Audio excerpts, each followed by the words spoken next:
Alright guys, sa mapagpalang araw sa inyong lahat, may reaction video tayo dito kay Rob Trip. Isa na naman panibagong araw sa inyong lahat. Alright, intro muna tayo.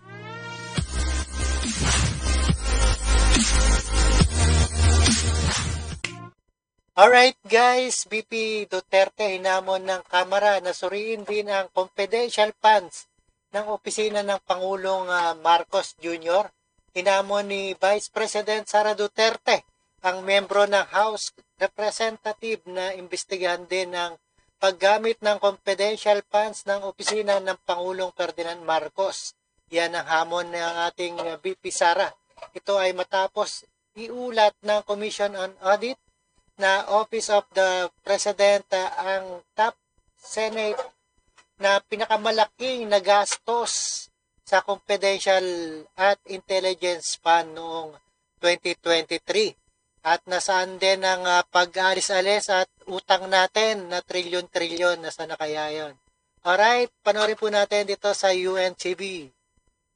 Hinamon ni Vice President Sara Duterte ang mga miyembro ng House of Representatives na imbestigahan din ang paggamit ng confidential funds ng Office of the President.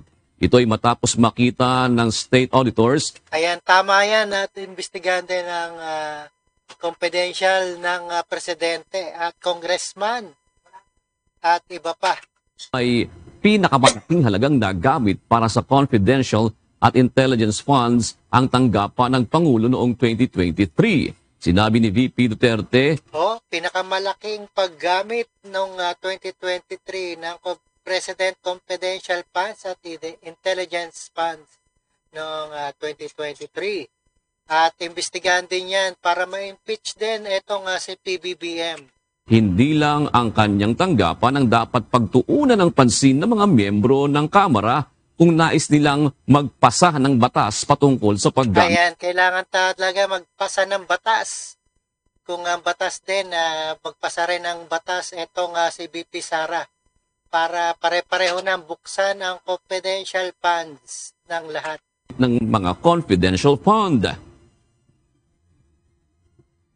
If you are in aid of legislation and want to legislate about confidential funds, you do not target one office and terrorize and torment the employees of that office. What you do is you do a sampling, a random sampling of the offices who have confidential funds.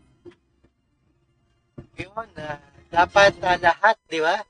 Hindi lang isang opisina ng Vice President, Office of the Vice President, lahat imbestigahan ukol sa confidential funds para kung sino ang ma-impeach talaga sa ating Presidente o Vice President, Congressman o Congressman. Pinaliwanag naman ni Representative Joel Chua na ang paggamit ng Office of the President ng confidential funds ay kasama sa mandato ng opisina bilang Pangulo at Commander-in-Chief ng Sandatahang Lakas ng Bansa.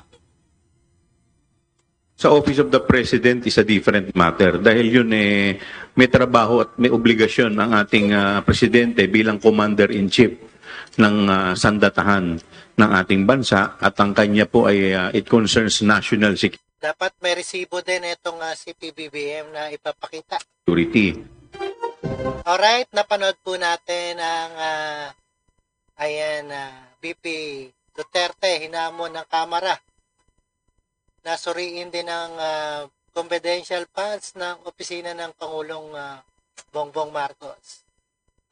Alright, maraming salamat sa panonood at pakikinig and peace out.